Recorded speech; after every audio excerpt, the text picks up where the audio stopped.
So I'd like to welcome everyone to the MLS Home Price Index training webinar for members, and I'd also like to thank you for taking the time out of your day to attend.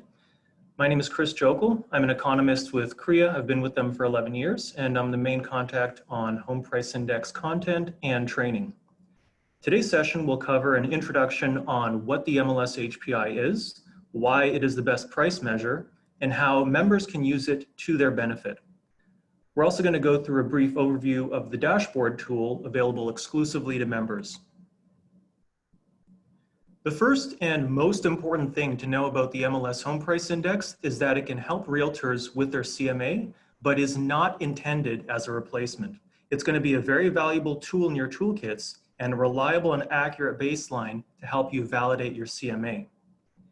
Now, realtors are already market experts in the local neighborhoods they operate in. And the HPI provides information on home prices and trends right down to those local neighborhoods.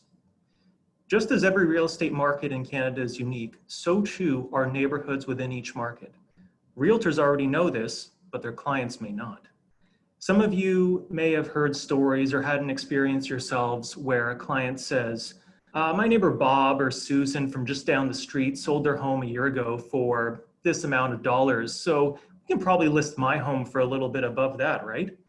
Now, you know that this may not be true, but how do you show the client that they need to adjust their pricing? The HPI can help you by allowing you to show your client exactly what prices are doing in their neighborhood. They might need to price their home higher if the market has seen price growth, or might need to adjust the price lower so that their home doesn't sit on the market for a long time. Now, you know, and I know, that the price of a home is affected by attributes such as the number of bedrooms, bathrooms, lot size, and a host of other features. But how do these attributes contribute to the price of the home? Well, the MLS HPI answers this question and does that work for you. The HPI uses a benchmark home as the baseline for its price models, which you can think of as a virtual representation of what a typical middle-of-the-road home would look like for a particular property type in a particular neighborhood. And we'll get a little more into the specifics of benchmark homes later on. Now, there are other competing price measures available, but none does as good a job as the HPI, primarily because the Home Price Index was developed specifically with realtors in mind. It was established by the resale industry for the resale industry.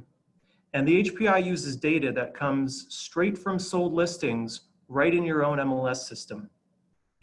HPI data are released on the first business day of each month, and to our knowledge, there's no other price measure that beats that to market.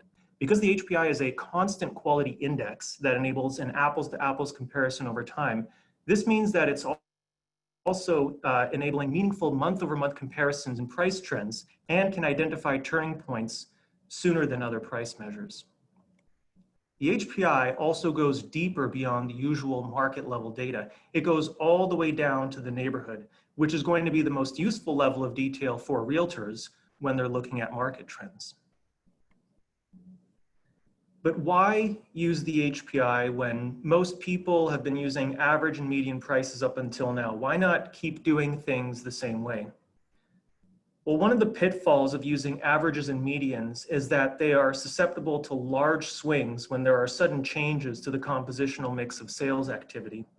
Now, here's an easy analogy to help you visualize that statement. Let's say you take the average height of a classroom of kids. Now invite a professional basketball team into the room and take the average height again. What happened? The average height of the classroom just shot up, but nobody's individual height actually changed. Now dismiss the basketball team and measure the average height again. It drops sharply, but no one's individual height has actually shrunk. Certain institutions and the media frequently highlight average prices to show that housing markets are either crashing or on the verge of a bubble because of how easily they can be distorted by the composition of sales.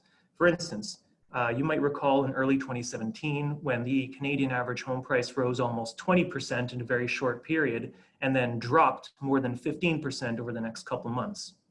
We already know that this was caused by a flurry of high-end transactions in Vancouver and Toronto entering and leaving the sales mix. But if you only looked at the headline average price, you'd think that the great Canadian housing market had entered bubble territory and then crashed. Taking the average price of homes in Canada is about as useful as taking the average temperature of the entire country and trying to draw meaningful information from that number. The home price index is not affected by the composition of higher or lower price sales entering and leaving the sales mix because it is a constant quality measure, and as such is not subject to the same volatility as average and median prices. A realtor's main use for the home price index is going to be to validate their CMA. However, there are other features besides just the price data that can help you do this, as well as other uses for the price data.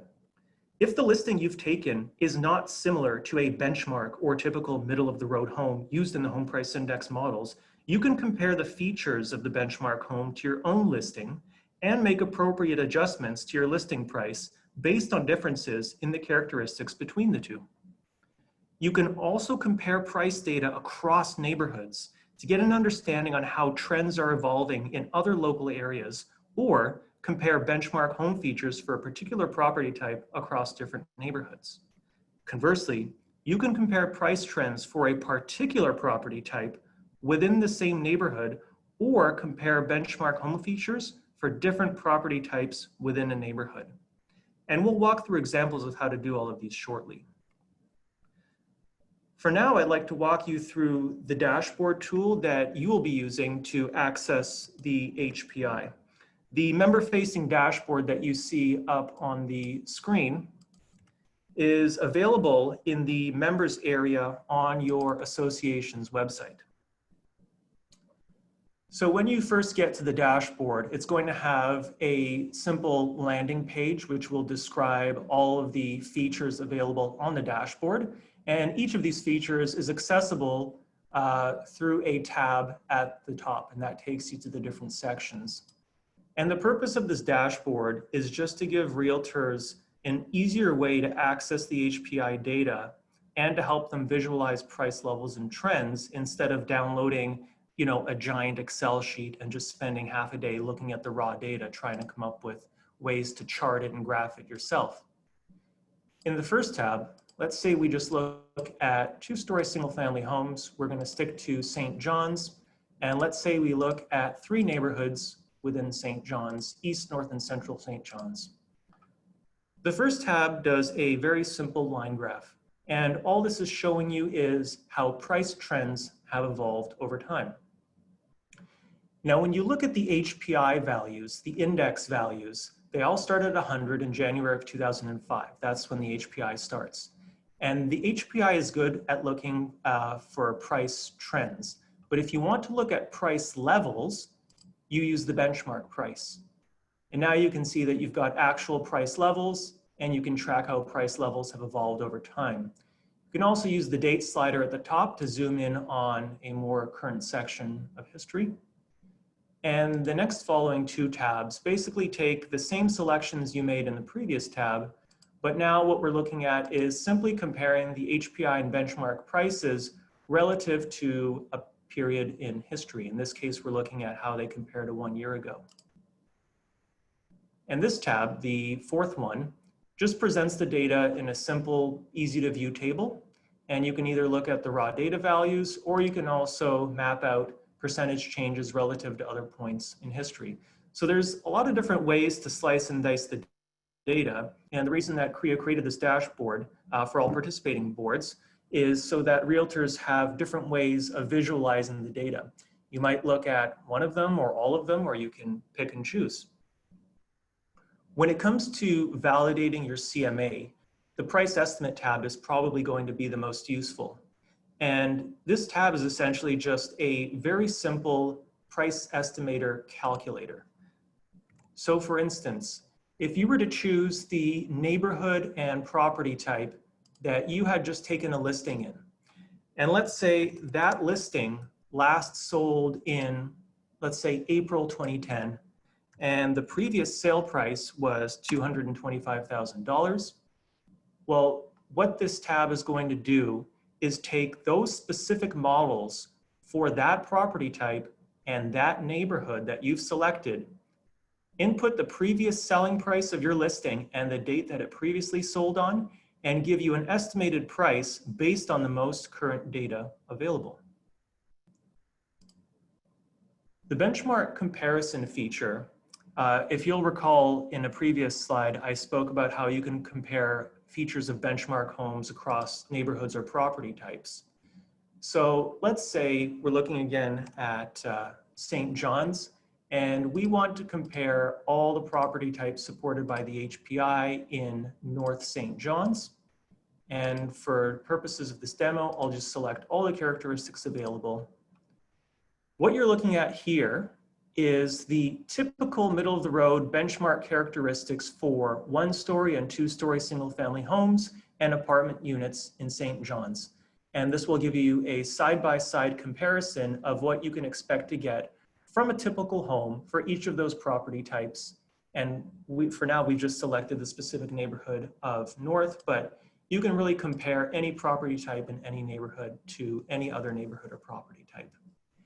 In the bottom corner, we have a benchmark descriptions link, which is a rather large PDF that contains all the combinations of every possible property type and neighborhood covered in the HPI and lists all of their benchmark home features in a table. The last tab, concordance, is perhaps one of the most important features of the dashboard. A realtor will input the information from their listing form for their specific property type into this benchmark property type concordance lookup. And it will tell the realtor which benchmark property type they should be looking at when they are evaluating price levels and trends for their home. Because if you're not looking at the correct corresponding benchmark property type from the HPI, you won't be getting the most accurate and relevant price trends and levels. And we also have a link to a help guide in the lower corner, which contains a full walkthrough of all the detailed features available on this dashboard. Another cool feature of the dashboard is that there's a download link at the bottom right, where realtors can export all of their saved selections from the dashboard, either in the form of images or into a report in the form of a PDF or a PowerPoint slideshow for themselves or their client.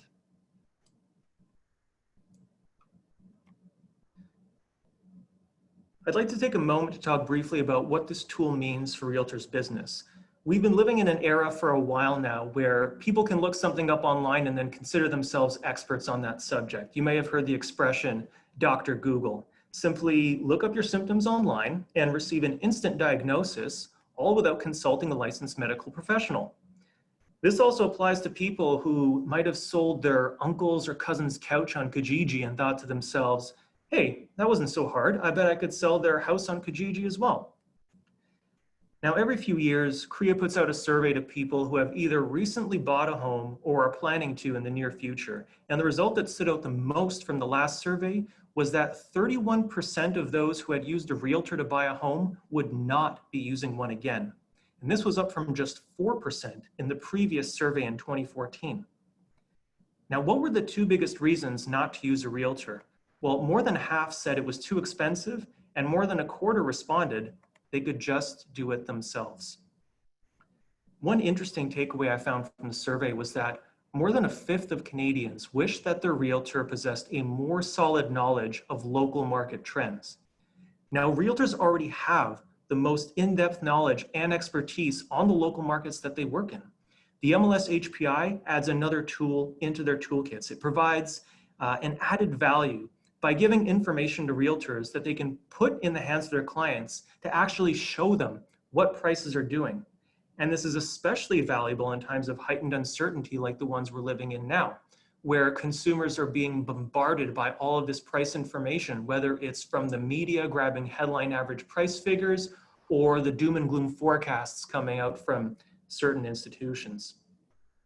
And the HPI is an advanced statistical price gauge developed and maintained by a group of really smart people with specialized skills in urban studies and house price modeling at Altus Group, and was consulted on during its development by representatives from Statistics Canada, the CMHC, and the Bank of Canada. And for most boards and associations participating in the HPI, it is their go-to price measure when communicating with the media and their members on price trends. It's also the price measure that we at CREA use when providing price data to lobby the government and for most requests from the media. Now, market level HPI data is distributed to all the big banks and major financial institutions, as well as different levels of government across the country. Internationally, we send the data out to institutions like the IMF, the World Bank, the OECD, and other financial stakeholders abroad. And the reason these institutions all want access to the data is because they know that the MLS HPI is widely recognized as being the most accurate and timely gauge of home price trends in Canada, bar none. And let's actually get back to that methodology of the HPI and the meaning of a benchmark home. Now, the models for the home price index use benchmark homes as the basis for calculating the contribution of each feature to the price of the home. But what is a benchmark home? A benchmark home is a middle-of-the-road representation of what a typical home looks like for a given property type in a particular neighborhood. It doesn't necessarily represent an actual existing home, but instead combines all of the typical features of a certain property type in that neighborhood. And every neighborhood and property type combination has its own distinct model in the HPI. So for example, to obtain the number of bedrooms for a benchmark home, you would collect all the sales for a certain property type in a particular neighborhood from January of 2005, which is the starting point of the HPI, up until the time that the models were developed or the most recent annual review. Now you arrange all of those sales so that they're sorted from the smallest number of bedrooms to the largest number of bedrooms. And then you pick the one that lands right in the middle. This is called the median. And that would be the number of bedrooms for the benchmark home. This is why a benchmark home is referred to as middle of the road, because it's constructed from attributes that fall in the middle of the range of all home sales. Other attributes for benchmark homes, like the number of bathrooms, living area, and lot size, are also obtained in a similar fashion. And once all of these characteristics have been obtained to build a typical middle-of-the-road benchmark home, the models use this information to determine how each attribute affects the price. And that's about as much detail as I'm going to go in on the methodology right now. Earlier, we touched on why the MLS HPI was the superior price measure, and now we're going to take a look at some illustrative examples to show this. These are the major price measures available for Newfoundland and Labrador. They've all been indexed to January 2005, which is, as I said, the starting point of the HPI. Now, the average price is the most commonly quoted measure, and it's also the one that displays the most volatility. The average price also shows that home prices appear to have fallen more dramatically since early 2014 compared to the HPI, which has itself exhibited evidence of price declines, but not quite to the extent of the average, and suggests that some of the decline in the average has been compositional in nature. Statistics Canada also has their own price index that attempts to measure prices for new builds. However, it's difficult to discern any meaningful trends or turning points from the new housing price index. Now let's start looking at benchmark prices. We're going to begin by looking at price trends for the board, then drill down to a major area, and continue on to the neighborhood level. For these examples, we'll stick with two-story single-family homes. The average median price follow the same general trend as the benchmark price, but with more volatility. If we look at the average price on a month-to-month basis, it becomes difficult to distinguish any useful information on turning points because of the constant up and down movement. If we zoom in from the overall board to a major area like St. John's, we see more volatility in the average and median prices. As the sample size of sales activity becomes smaller, it becomes easier for a handful of high-end sales to distort averages and medians from one month to the next. And these movements are not reflected in the benchmark price because it is a constant quality comparison of prices. Once we get all the way down to the neighborhood level, you can see how the diminished level of sales causes extreme volatility in the average and median price. The almost seismographic pattern of the month-over-month changes in the average and median price should be enough to discourage you from using them. But if it isn't, just have a look at the magnitude of some of those changes. From one month to the next, prices can swing up or down by 50% or more. As a realtor, how can you accurately inform your client on price movements in their local market using information based on trends which are that unstable? And if we move to a neighborhood that has even fewer sales, we see that more volatility is introduced to the averages and medians, which are now rising and falling by more than $200,000 in some months. This is not reflective of what is actually happening with prices in this market at any given time. But without looking at the benchmark price, the real price trends are obscured by this massive volatility. If we finally move to a neighborhood that typically sees the lowest volume of sales activity relative to other neighborhoods in this area, any semblance of price trends completely vanishes from the averages and medians. And you might also notice on the chart that there are breakpoints in the average and median price data. And that's because there were some months when there weren't any sales. And if you don't have any sales, you can't calculate an average or median price. The HPI, however, isn't affected by this issue because it uses a moving window to sample the data, obviously with higher weighting given to the most recent months, and can also group neighboring areas together as long as they exhibit similar price movements for a particular property type. And this is where the benchmark price really shines through. Now that we've covered the advantages of using the HPI over other price measures, let's take a look at how realtors can use and apply the HPI when they take a listing. The home in this photo is located in central St. John's and was originally purchased by a client in July 2006. There were no significant renovations completed on the home, and it was eventually sold in March 2010. The table shows a select list of characteristics, both for a benchmark two-story home in this neighborhood and for the listing itself. In this example, we're looking at a home that is very similar to a typical two-story home in the neighborhood. The listing is classified as a multi-level home, but using the concordance tab on the dashboard tool you saw earlier, you'll find that this falls under the two-story benchmark category. Now let's look at what happened with benchmark prices for two-story homes in central St. John's between July 2006 and March 2010. You can generate this chart in the Performance Over Time section on the dashboard tool. Over the time span, there was a decent amount of price growth. Now let's get back to our listing example. Just to recap, home was purchased in July 2006, sold in March 2010, no significant renovations. The benchmark price for two-story single-family homes was up about 54% over that period. If we look at what happened with the actual sale price over the same period, we find that it was up 52%. So the sale price for this home showed very similar growth compared to the benchmark price, which is to be expected given that its attributes were all very similar to those of the benchmark home. But let's look at an example of a listing that is not similar at all to the two-story benchmark home in this neighborhood. The home we're looking at here was originally purchased in October 2011 and sold again in August 2018 with no significant renovations taking place during the ownership. We're now looking at a relatively larger home with more features compared to the benchmark.